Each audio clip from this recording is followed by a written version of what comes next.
Have you ever felt like the world you see is just a thin veil, and behind it, something ancient, invisible, and alive is watching you? As if every coincidence, every sudden thought, every shadow in your peripheral vision is a message, a sign meant only for you. What if I told you that there have always been people who could see those things, who knew how to slip between the cracks of reality and read what others can't? These people are called shamans, and their minds work in ways modern science is only beginning to understand. For thousands of years, across every culture, tribe, and forgotten civilization, shamans were the bridge between the known world and the hidden one. They were healers, visionaries, and seers. They spoke with spirits, interpreted omens, and journeyed into realms of dream and shadow. But what made them different wasn't magic in the way we often imagine it. It was their ability to see what others overlooked, to feel what others ignored, and to find meaning in the places where most see only silence. Modern people often dismiss this, thinking it's superstition, fantasy, or folklore. But what if it's not? What if the world we call ordinary is only one layer of a much vaster, multidimensional reality? And what if the shaman's mind is a key, not just for contacting spirits, but for unlocking hidden aspects of consciousness itself? The question isn't whether other realities exist. The question is whether you know how to notice them. Every ancient culture believed there are worlds within worlds. The Amazonian shamans speak of the spirit world as a jungle layered over this one. The Siberian shamans describe the sky as a tree with branches that reach into other realms. The Aboriginal elders of Australia tell of the dream time, a dimension behind time itself, where everything that was, is, and will be exists in the same eternal now. The shaman learns to travel between these places, not with their body, but with their mind. And you don't need psychedelic plants or trance rituals to sense these other worlds. You need to understand how perception works. The truth is, the human brain filters out most of reality to keep you functional. Out of the billions of bits of information bombarding your senses every second, your conscious mind processes only a tiny fraction. The rest is ignored.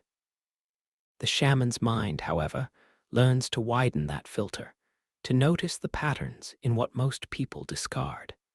Animals do this naturally. Have you ever seen a cat stare at an empty corner of a room as if watching something you can't see? Or a bird suddenly changing direction for no reason? Nature is tuned to subtle frequencies. The shaman's mind works in a similar way. They learn to pay attention to the space between events, to listen to the silence beneath words, to notice when something feels heavier than it should, or when a place seems to hum with invisible presence. One of the first secrets of the shaman's perception is that meaning is not fixed. Where one person sees coincidence, the shaman sees a message. Where one person feels anxiety, the shaman senses a signal. To access this level of awareness, you must train yourself to stop dismissing the things that don't make sense.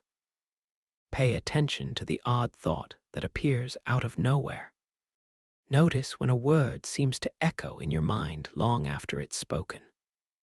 These are the cracks through which other realities bleed into ours. Ancient shamans spoke of power animals, guardian spirits, and ancestral voices. But what they were really describing were aspects of consciousness that modern psychology is only now exploring.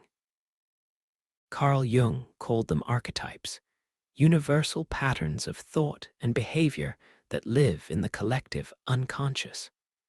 The shaman learns to personify these forces, to dialogue with them, and to use them as guides. not because they're imaginary, but because naming them allows you to interact with parts of the mind most people never access. Imagine your consciousness as a vast, dark forest. Most people stay on the well-worn path. The shaman steps into the shadows, follows strange lights, listens to unfamiliar sounds, and trusts instinct over logic. This is not about rejecting reason, but about expanding perception to include what logic overlooks. Our ancestors knew there were layers to existence: physical, emotional, spiritual, and symbolic. The shaman walks between them all. Modern science now confirms what ancient shamans claimed. Altered states of consciousness can reveal hidden aspects of reality. Studies on meditation, hypnosis, and sensory deprivation show that the brain can enter different modes of awareness where perception changes, where time distorts, and where people experience visions, voices, and profound insight. The shaman's mind enters these states intentionally, navigating them as one would travel a river by moonlight. But here's the paradox. The things you need to see are always here. The signs, the messages, the quiet voices are speaking now. The only difference is whether your mind is quiet enough to hear them. The shaman practices what many call deep noticing. It's the art of attending to the world with full presence, watching how a flame dances, how a bird moves across the sky, how certain dreams linger while others fade. Meaning reveals itself to those who are willing to sit with silence. Another secret of the shaman's mind is pattern recognition. Not the logical patterns of mathematics, but the symbolic patterns of existence. In traditional cultures, a snake appearing in a dream might not just be a snake. It could represent transformation, danger, or wisdom, depending on the context. The shaman learns to track these symbols, not in isolation, but in how they weave through a person's life, appearing in dreams, in conversations, in random images on the street. This symbolic awareness isn't fantasy. It's a language the unconscious uses to speak. The rational mind processes facts. The deeper mind speaks in images, symbols, and sensations. The shaman learns to read this language, which is why they can often predict outcomes or sense things others miss. A modern person might call it intuition. A shaman would call it listening. It's important to realize that the shaman's mind isn't about supernatural power, but about radical openness. It's about unlearning the conditioned blindness we inherit from culture. Most people are trained from childhood to accept only what can be measured and explained. Anything else is dismissed as fantasy. But if history has shown us anything, it's that reality is always stranger than we believe. Shamans have known for millennia what quantum physics hints at today. That reality is not fixed, that observation changes outcomes, and that consciousness is not limited to the brain. When you learn to let go of the need for certainty, you begin to glimpse what others can't. The shaman's mind is also deeply rooted in humility. It recognizes that the world is vast, mysterious, and beyond full comprehension. That every tree, every animal, every gust of wind carries its own kind of wisdom. Modern arrogance believes it can conquer and control nature. The shaman seeks instead to listen, to collaborate, to learn from the forces that shape life. In ancient traditions, illness was often seen as a symptom of spiritual disconnection.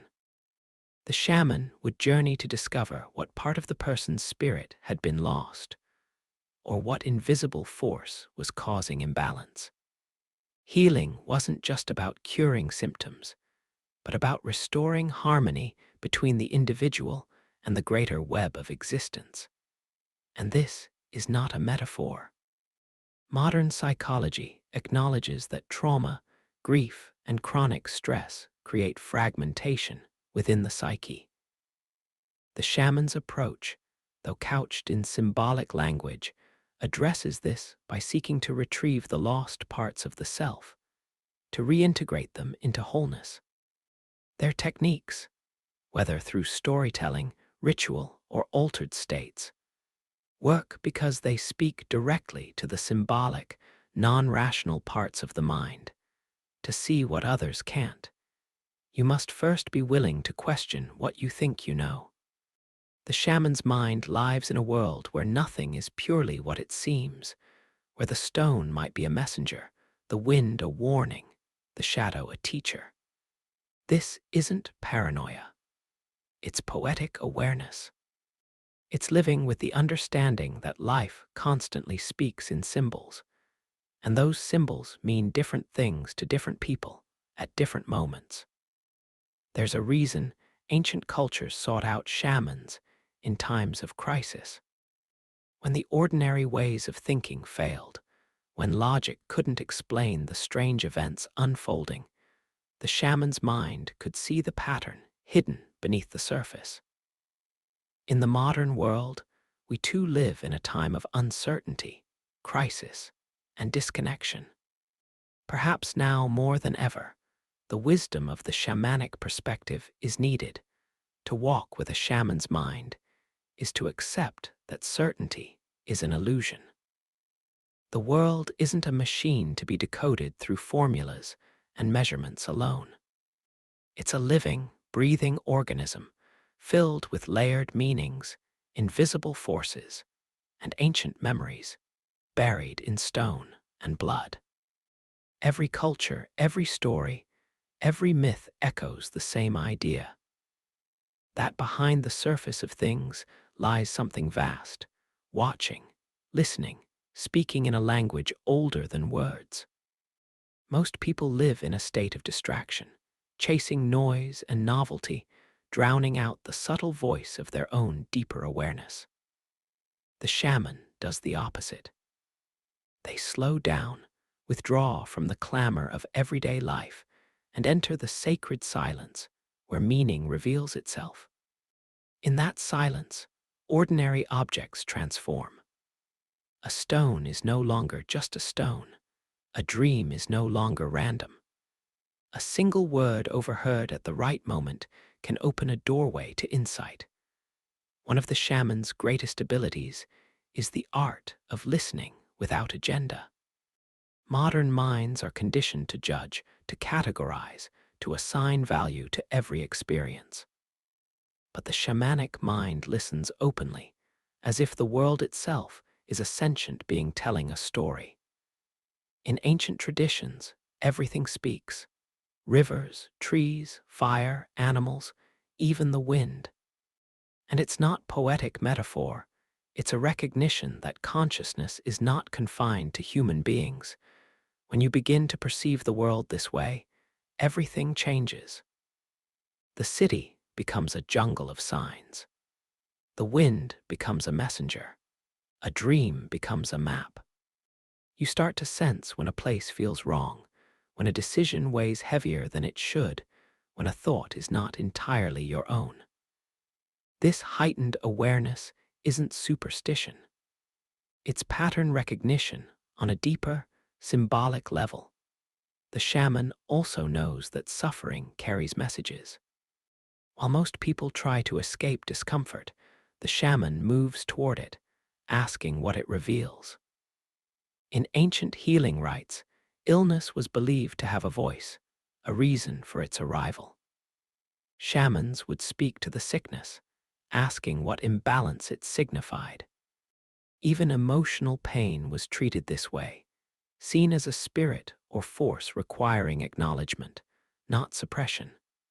Modern psychology hints at this with the idea of the shadow. The unseen, rejected parts of ourselves that, if left unconscious, distort our lives. The shaman's mind engages these shadows directly, not to destroy them, but to understand and integrate them. What we fear often holds the key to what we seek. The shaman ventures into these darker territories willingly, knowing that wisdom lives where others refuse to look. Another core aspect of the shamanic mind is dreamwork. In tribal societies, dreams weren't dismissed as random nonsense. They were considered messages from the spirit world, maps of the soul state, or warnings of things to come. The shaman became skilled at interpreting these messages, tracking recurring symbols, and noticing patterns that connected waking life and the dream world in our own lives. Dreams often carry truths we ignore by daylight. A recurring image, a strange animal, a voice in the darkness. These aren't meaningless. The modern world's obsession with logic and productivity has severed us from this natural wisdom, but it can be reclaimed. Keep a dream journal. Notice which emotions linger after you wake. Track symbols that repeat. The shamanic mind treats dreams not as fiction, but as a second language of the psyche. The shaman's mind is also rooted in the body. In many traditions, trance states were achieved through drumming, dancing, fasting, or sensory deprivation. These practices weren't random rituals. They were methods of altering consciousness, of tuning the body and mind to frequencies outside ordinary awareness. Even modern neuroscience confirms that rhythmic sound and movement can shift brainwave states, opening doorways to visionary experience. But the shaman doesn't rely solely on ritual. They cultivate what ancient texts called the second attention, a state of awareness parallel to normal consciousness. In this state, one part of the mind engages the ordinary world, while another tracks the unseen. It's like walking through a forest while simultaneously feeling the mood of the land, noticing shifts in the wind, sensing the eyes of unseen things. This dual awareness requires practice. Start by noticing how certain places feel different. Pay attention to the subtle tension in the air before a storm. Notice how silence in a room can shift after someone leaves. Track how your intuition reacts to strangers before logic has a chance to speak. These are the small exercises by which a shamanic mind is trained. One of the shaman's greatest insights is that identity itself is fluid. In trance states, shamans would take on the perspective of animals, plants, or even elements. They believed consciousness was not trapped in human form, but capable of shifting, merging, expanding. Modern mystics call this ego dissolution.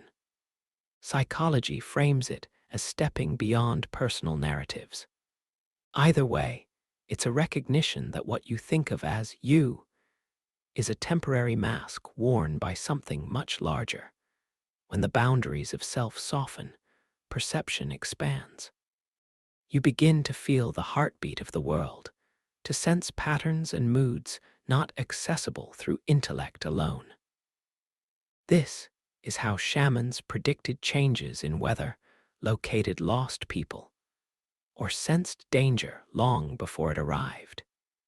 Not through magic, but through deep alignment with the larger field of consciousness that modern science has only recently begun to measure in studies of collective awareness and psi phenomena. Another essential quality of the shamanic mind is mythic thinking. In modern times, myth is seen as falsehood. But in ancient cultures, myth was a deeper truth, a way to explain forces and experiences too vast for literal language. The shaman sees life itself as a story filled with symbols, archetypes, and recurring motifs. Personal crises aren't just bad luck. They're initiations. Challenges aren't random. They're trials designed to forge new awareness. When you learn to see your life this way, you stop asking, "Why is this happening to me?" and start asking, "What is this trying to teach me?" This shift changes everything. It turns victims into seekers, accidents into messages, endings into portals. The shamanic mind moves through crisis by seeking meaning, not escape. In ancient rites of passage, initiates were sent alone into the wilderness to face their fears. The night in the forest, the vision quest, the fasting in solitude, these weren't punishments. They were opportunities to see the world unfiltered, to hear the voice beneath the noise. Even in modern life, one can engage in voluntary solitude, digital detoxes, or silent retreats to reset perception and reattune to subtle reality. The shaman's mind also embraces paradox. They understand that opposites coexist. Life within death, light within shadow, joy within sorrow. In the symbolic world, the snake both kills and heals. The fire both destroys and purifies. The shaman navigates this territory with comfort, accepting that truth is often contradictory, and that wisdom lies in tension, not resolution. To think like a shaman is to befriend mystery, to stop demanding explanations and start listening to questions. It's to walk through the world knowing that at any moment, reality might shimmer and reveal another face. It's to embrace intuition without discarding reason, to trust the body's wisdom as much as the mind's. In every tradition, the greatest shamans weren't those with the most power, but those with the deepest humility. They knew that true sight isn't about control, but about relationship. A relationship with the land, the ancestors, the unseen forces, and the changing face of the self. They practiced gratitude for every sign, every omen, every dream. They understood that the world responds to attention, that what you honor reveals itself. Modern people hunger for this kind of connection. In a world of instant distraction and endless noise, the ability to notice, to feel, to sense what lies beneath is a kind of rebellion. It's a return to a way of being that predates cities, empires, and machines. And though our surroundings have changed, the ancient patterns remain. To reclaim this awareness, start small. Notice which moments feel significant, even if you don't know why. Track the symbols that appear repeatedly in your dreams, art, or conversations. Sit in silence and feel the energy of a place. Speak to the wind, to the moon, to the trees, even if only in your thoughts. These acts might seem foolish in a skeptical world, but they are the ancient ways of making contact. The shaman's mind isn't about escaping reality. It's about seeing more of it. It's about remembering that the world isn't made of things, but of forces, symbols, and relationships. Every object carries history. Every name carries power. Every moment carries multiple layers of meaning. And if you can learn to perceive these layers, you'll live a life infinitely richer, stranger, and more connected than the one sold to you by modern culture. To live with a shaman's mind is to become an interpreter of signs, a student of silence, and a witness to the invisible patterns shaping the visible world. It's to realize that meaning is never fixed, that life speaks to you in the language of symbols, and that every experience carries a hidden teaching for those who are willing to look. The ancient ones said the world is a mirror. What you perceive is a reflection of your own state of consciousness. When you are fearful, the world appears hostile. When you are open, it becomes generous.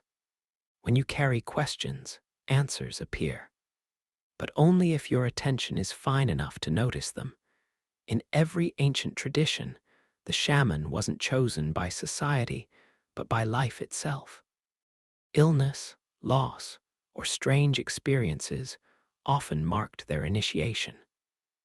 They were the ones who fell into madness only to return with medicine for the tribe. They entered darkness and learned to see in the places where others were blind. In modern terms, these are the ones who pass through personal crisis and emerge transformed, carrying wisdom earned through descent and return. Their power doesn't come from titles or rituals, but from surviving the fires of unmaking and learning to read the language of mystery. This is why the shaman's mind is so rare. Most people flee discomfort, seek safety in explanations, and reject what doesn't fit their worldview. The shaman moves toward the unknown. They let the unanswered question linger. They sit with paradox. They listen for the voice beneath the obvious. And because of this, they see what others can't. Not because they're more gifted, but because they've trained themselves to stop turning away. In ancient times, the shaman was considered a guardian of balance. They understood that everything in the visible world was shaped by forces in the invisible one. When crops failed or conflict rose, the shaman would journey to discover the underlying cause, not in the physical world alone, but in the realms of spirit, dream, and symbol. They believed that imbalance in the land, the tribe, or an individual's soul was reflected in nature itself. Today, while we no longer frame life in the language of spirits and omens, we sense this same imbalance. Rising anxiety, environmental collapse, social disconnection, all symptoms of a society that has severed itself from the deeper web of meaning. The shaman's wisdom remains relevant because it reminds us that healing begins not by conquering the outer world, but by restoring balance within. The shaman's mind is relational. It sees the world not as dead matter, but as a field of conscious, interconnected presences. Stones carry memory. Trees remember storms. The wind bears messages. Every place has a spirit. This isn't romantic fantasy. It's a recognition that the quality of attention you bring to a thing changes your experience of it. To call a river sacred makes it so in your mind, and that shift in perception alters your relationship to it. And in that relationship, new information arises. One of the most profound aspects of the shamanic worldview is the idea that knowledge comes not just from thinking, but from direct encounter. You don't learn about a tree by reading about it. You learn by sitting with it, listening to its sounds, watching its movement, feeling its presence. The same is true for intuition, for dreams, for places that feel heavy or charged. The shaman's mind values direct experience over second-hand belief. This is why the ancient initiation rites were so intense. They forced the initiate out of ordinary perception, stripping away their familiar world until only the essential remained. In modern life, most people avoid discomfort, but it's precisely in those moments of disorientation, loss, or silence that the deeper layers of the world become visible. When everything familiar falls away, perception sharpens. You begin to notice the currents beneath the surface. The shaman also knows the importance of symbols. Every culture's mythology is built on them. They are the language of the deep mind. A serpent doesn't just crawl. It represents transformation, life force, the shedding of old skin. Fire isn't just heat.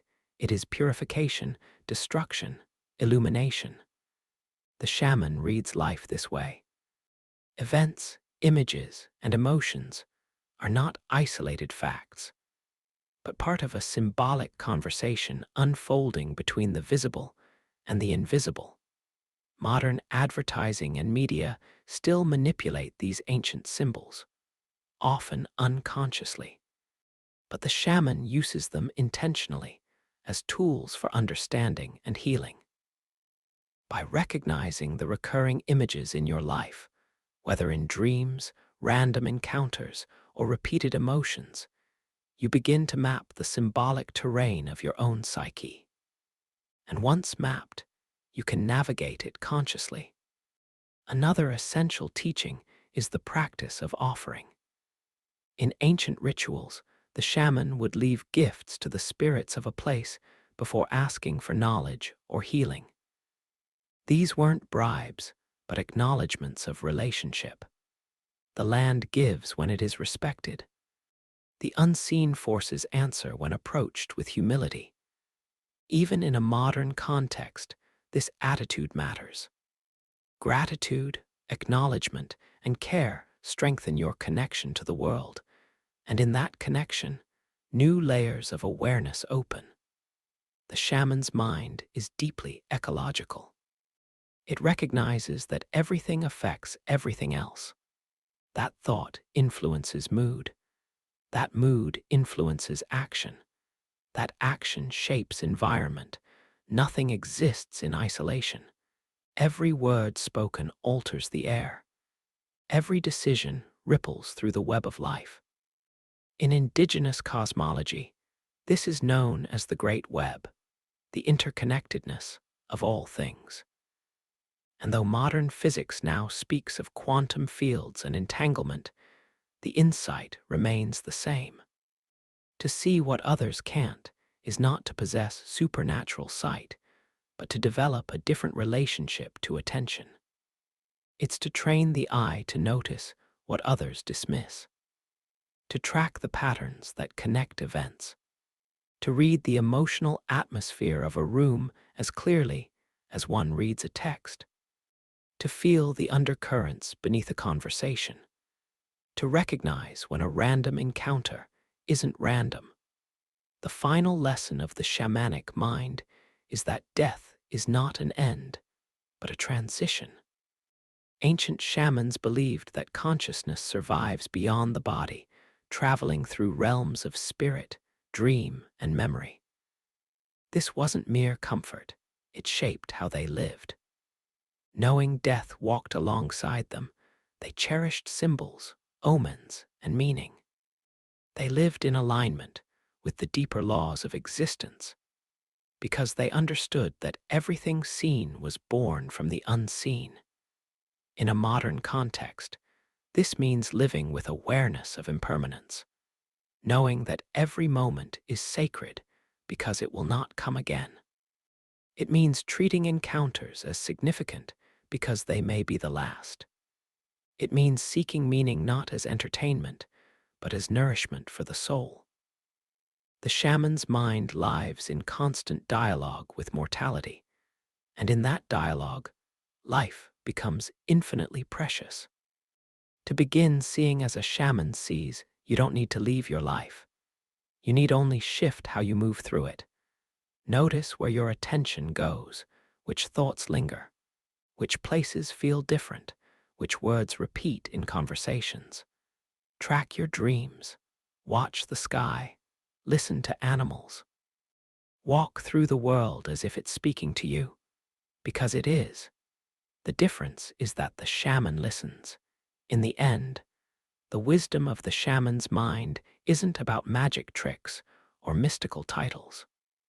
It's about radical presence, about cultivating an awareness so deep and fine-tuned that the invisible reveals itself. It's about stepping off the worn path of certainty and venturing into the vast, living mystery that pulses beneath every stone, every sound, every silence.